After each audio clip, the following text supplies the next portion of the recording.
Israel के पहले राजा का नाम शाऊल था। राजा शाऊल ने परमेश्वर की आज्ञा नहीं मानी, इसलिए परमेश्वर ने शमूएल नबी से कहा, शिय नाम के एक व्यक्ति को ढूंढ, उसके पुत्रों में से एक नया राजा होगा।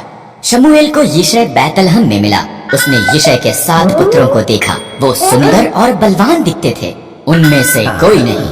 परमेश्वर ने कहा, मैं बाहरी रूप को नहीं देखता, मैं एक व्यक्ति की आंतर्य दिल की परवाह कर।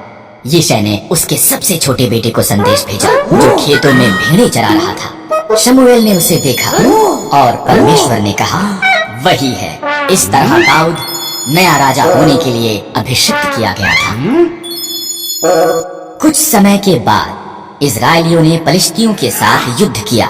एक दानव पलिश्ती सिपाही गोलियत ने इजरायलियों को उसके साथ लड़ने के लिए एक योद्धा को भेजने के लिए कहा, पर सभी इजरायली डरे हुए थे। दाऊद सेना में उसके भाइयों के लिए भोजन लेकर आया।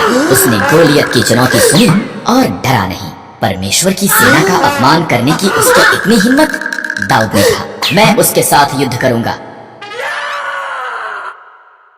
अचंभित हुए राजा शाऊल ने दाऊद को अपने शस्त्र देने की पेशकश की। नहीं, दाऊद ने कहा, परमेश्वर ने जंगली जानवरों को मारने में मेरी सहायता की है, वो गोलियत के विरुद्ध भी मेरी सहायता करेगा।